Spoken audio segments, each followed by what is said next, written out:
నేను నీకేమి సమర్పించగలరా అని ఆలోచిస్తూ ఉంటాడు.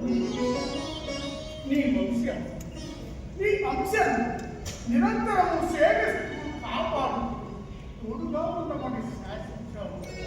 అదే నేను ఫోటోగ్రాఫర్ ఇది ఎప్పుడైతే జాబ్లో ఉండవు కదా నువ్వు ఆంధ్రనాడులో 3-4 మిలియన్లో ఉండవు నువ్వు ఎవడు 10 ఇస్తే దాంట్లో ఉంటాడు నువ్వు అదైతే పెద్ద ఫోటోగ్రఫీ సంబంధించింది. ఇప్పుడు నేను ఫోటోగ్రాఫర్ గా నేను లెక్క నువ్వు రిపోర్టర్ అని చెప్పినారు.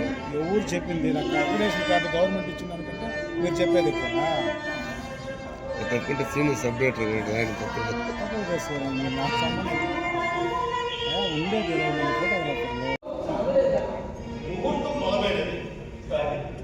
అంతకన్నా బలవంతమైనవి మానవ చిత్తములు ఏం చెప్పుకుంటారు. సమవంటి బ్రహ్మర్షి సత్వములు సకల దేవతలు చతుర్దశ భువనవాసులు ముఖ్యంగా